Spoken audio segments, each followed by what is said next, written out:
Bem, na Tribuna do Povo, uma das últimas matérias foi sobre crimes, né? Até a carteira de motorista está sendo fraudada. E nós sabemos que a internet, que é um recurso super valioso, também oferece inúmeras oportunidades de aprendizado e de riscos, porque como nas ruas, na web também existem inúmeros perigos. Se para um adulto já é desafiador, como proteger e preparar as novas gerações? Aqui em Joinville, o projeto Formando Cidadãos Internauta Legal do Instituto Martinelli Solidariedade realiza desde 2013 palestras nas escolas sobre crimes virtuais. E para saber um pouco mais sobre como identificar esses crimes, nós recebemos a advogada e gestora do Instituto Martinelli, Elisângela Cristina Venturini, que também faz as palestras nas escolas. Boa tarde, Elisângela, bem-vinda ao Ver Mais. Boa tarde, obrigada. Obrigada pelo convite. Elisângela, com muita frequência, cada vez mais os noticiários trazem notícias de crimes virtuais. E muitas vezes nos parecem distantes. Mas você tem números que provam que está muito mais próximo da gente do que se pode imaginar, né? Exato. E vale, assim, ressaltar que não são crimes novos que foram cometidos a partir da internet. São crimes antigos, muitas vezes, e que foram aprimorados porque foram praticados em ambiente virtual. O que propaga mais, o que facilita a disseminação da informação, o prejuízo é muito maior. Então, são crimes que a gente já tinha no Código Penal, porém, eles foram melhorando aí a forma de praticar através do ambiente virtual. E já existem dados que mostram que muitas crianças não estão apenas expostas, como já se tornaram vítimas. Exato. O grande problema é que, além de serem vítimas, elas também podem cometer um ato infracional. Pesquisa divulgada já agora de 2022, de público de 9 a 17 anos, de cada 10, 9 desse público utilizam a internet todos os dias. Todos os dias. E 7 de 10 sem restrição alguma de tempo. Então, a gente tem esse grande problema que é a gente trazer para dentro de casa as crianças como uma forma de proteção e dentro de casa mesmo, onde elas têm um acesso facilitado, elas estão bastante expostas. E é uma iniciativa muito bacana, muito importante do Instituto Martinelli, porque leva um advogado, especialista jurídico, para dentro da escola. Como que essa linguagem, como vocês são recebidos? As crianças, adolescentes, eles compartilham experiências que eles já vivenciaram? Muito, até porque a gente procura se conectar a esse público, né?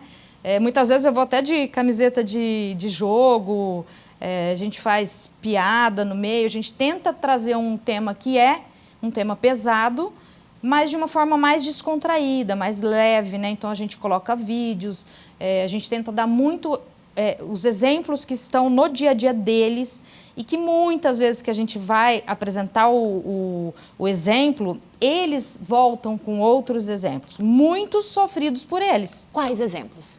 Exemplos de compartilhamento de imagem íntima, fazer perfil falso no Instagram para criticar outras pessoas, para praticar o cyberbullying, indução ao suicídio, automutilação. No Brasil, para você ter uma ideia, a idade que mais se automutila é de 12 a 14 anos.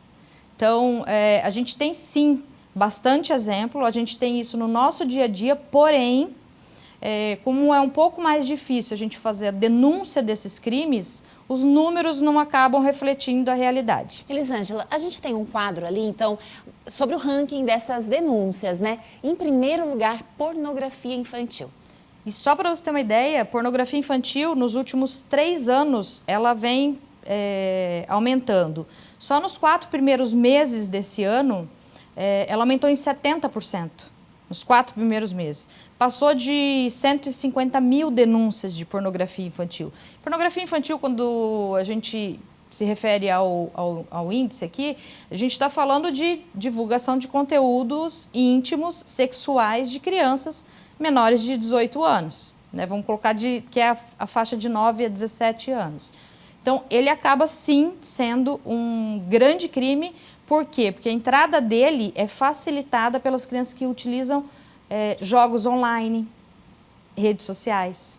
E no segundo lugar está a xenofobia e misoginia, aquilo que você falou sobre criar um perfil falso, né, às vezes para criticar, também se enquadra nisso. Exato. E além de a criança publicar, o fato dela compartilhar, ela já está incorrendo também em crime. E nesse caso, quem vai ser responsabilizado? A gente tem uma situação que eu fico até um pouco chocada quando eu vou para as escolas e eu pergunto para elas se elas sabem o que é ato infracional.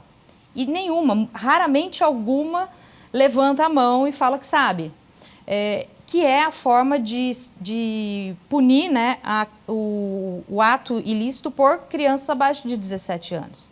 Maiores de 18 anos cometem crime, abaixo, ato infracional. Então, aquela ideia que tem que só os pais vão responder e tal, eles acabam percebendo que não. Que no fundo, eles vão acabar respondendo por uma situação que vai prejudicar futuramente de uma forma muito impactante a vida deles. Seja numa ficha corrida, vai buscar um concurso, vai fazer uma universidade, enfim. São diversas formas que esse tipo de atitude cometida sem pensar, sabe, no ato ali do calor da emoção, acaba prejudicando a vida dessas crianças no futuro. E reforço a importância, né, de trazer esse tema para dentro da escola, fazendo a criança ou adolescente enxergar que ele não é só vítima, mas que ele pode se tornar também um infrator. Então, alerta é importantíssimo.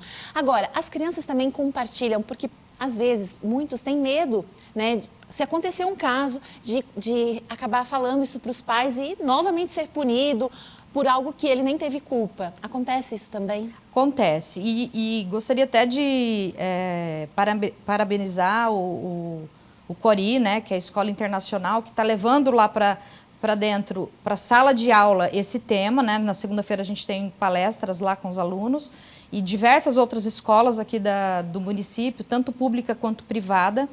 Eles resolveram trazer esse tema porque a prevenção é o melhor remédio. Você ensinar de que eles não podem ser só vítimas, também podem ser criminosos, acaba fazendo com que eles pensem um pouco mais no compartilhamento de informação deles.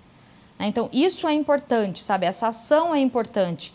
E muito mais importante que isso é o diálogo dentro de casa. Né? Porque levar para a escola, no ambiente deles, onde eles estão ali interagindo com pessoas da idade deles, é uma coisa.